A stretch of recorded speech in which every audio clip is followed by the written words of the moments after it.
looks like Prince Harry was not the page turner that he thought when he decided to release his paperback book of Spare, right? Now, as we all know, the hardback did well, made quite a bit of money, but as I've often said here on the show, it doesn't make the sort of money that they paid out for.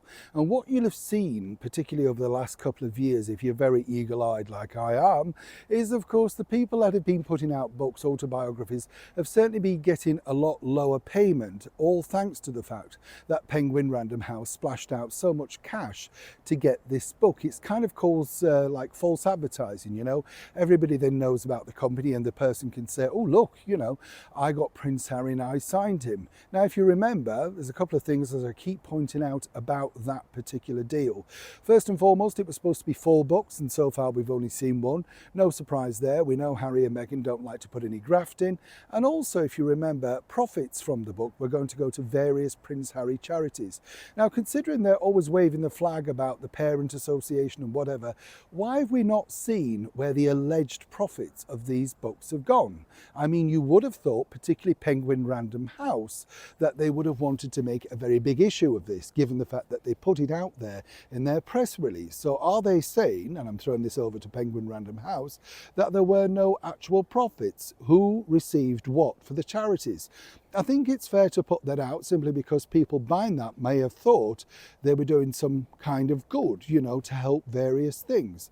I can't find any record of that anywhere, and I've looked. So here's where it gets even more complicated for Prince Harry and the beleaguered publishing house. Let me explain.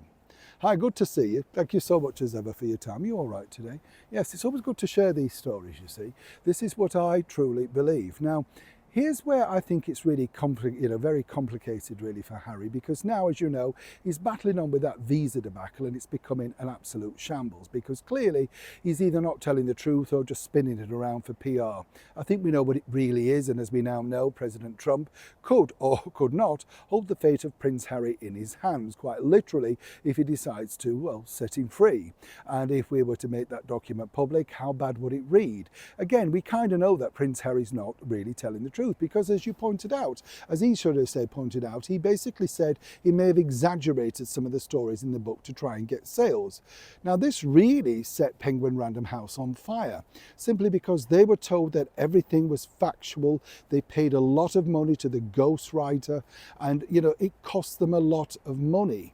Now, this could have been the reason why the paperback edition has been such a failure. That and the fact that there's no new material, no new chapters or pictures. You see the picture now. But Penguin Random House are very keen, shall we say, to wait to see exactly the outcome of the visa debacle, because if he's lied, it's going to be very difficult, and I say lied allegedly, but it's going to be very difficult for them to push forward with the books, you see?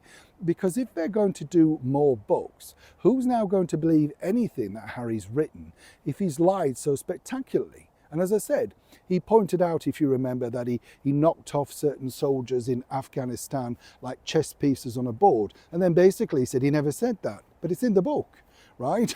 So he went on the chat show Colbert and just refuted that. He claimed he never said half of the things in the book.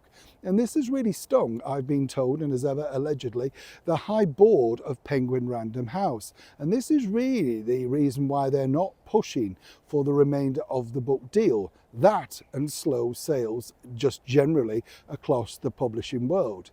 Either way, if Prince Harry thought Penguin Random House was the key to financial problem solving, well, once again, it's his own stupidity about not being clear and concise about exactly what he put in his best-selling autobiography. You see, if he's not telling the truth, who's going to buy fiction from Harry? Or have we already done that? Neil Sean, Kensington, London.